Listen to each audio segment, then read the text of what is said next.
Friends, welcome to వని వంటిల్లు. మనకి అన్నం మిగిలిపోయినా లేకపోతే నోటికి కొంచెం ఏదైనా అప్పటికప్పుడు తినాలనిపించినప్పుడు ఇలా వెరైటీగా కొద్దిగా అప్పటికప్పుడు చేసుకోగలిగే ఈ రైస్, వెల్లుల్లి రైసు తయారు చేసి చూడండి. వెల్లుల్లి ఎక్కువ వేసుకోవటం వల్ల మనకి గుండెకి కూడా చాలా మేలు చేస్తుంది, ఆరోగ్యానికి ఎంతో మంచిది.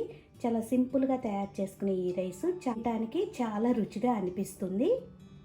గార్లిక్ రైస్ ఎలా తయారు చేసుకోవాలో చూద్దాం. స్టవ్ ఆన్ చేసుకుని చిన్న బాండీ పెట్టుకోండి.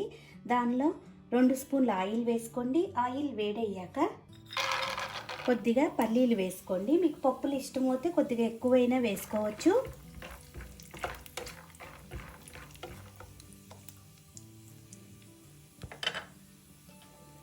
మనం తయారు చేసుకునేది గార్లిక్ రైస్ కాబట్టి వెల్లుల్లిపాయలు ఒక 10 ఇట్లా సన్నగా ముక్కలు కోసి తీసుకోండి. ఇప్పుడు దీనిలో వెల్లుల్లిపాయ ముక్కలు కూడా వేసుకుందాం.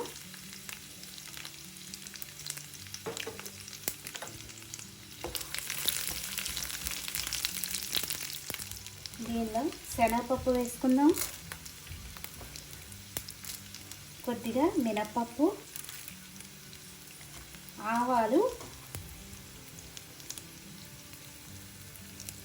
జీలకర్ర,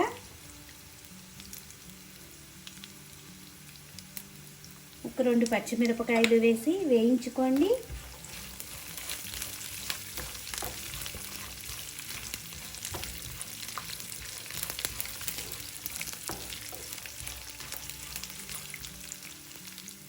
ఇలా ఇవన్నీ వేగిపోయాక చూడండి, మాడకుండా ఇలా బాగా వేగాలి. మాడితే టేస్ట్ మారిపోతుంది, మాడకుండా చూసుకోండి. ఇలా వేగాక ఇప్పుడు దీనిలో 1/2 టీ స్పూన్ పసుపు వేసుకుందాం.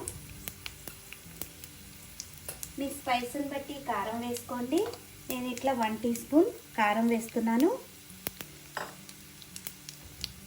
ఇప్పుడు మొత్తం ఒకసారి కలుపుకుని 1 కప్పు ఉడికించుకున్న రైస్ను వేసుకుందాం.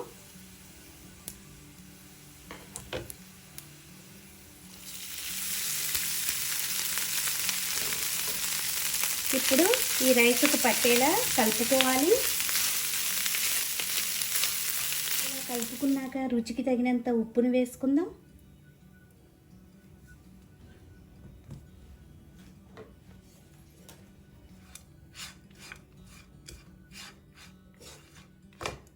మీ దగ్గర కరివేపాకు ఉంటే కరివేపాకును కూడా వేసుకోవచ్చు.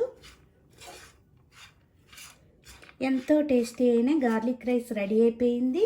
మీరు అప్పటికప్పుడు ఏదైనా ఇష్టంగా తినాలి నోటికి అనిపించినప్పుడు ఇలా తయారు చేసి ఇవ్వండి.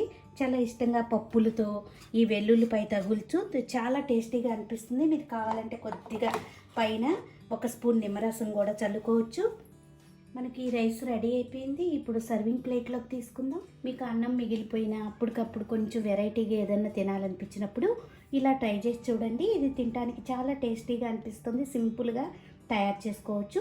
ఈ వీడియో మీకు నచ్చినట్టయితే ఒక లైక్ చేయండి, షేర్ చేయండి, కామెంట్ చేయండి. మరిన్ని వీడియోల కోసం వని వంటిల్ని సబ్స్క్రైబ్ చేసుకోండి.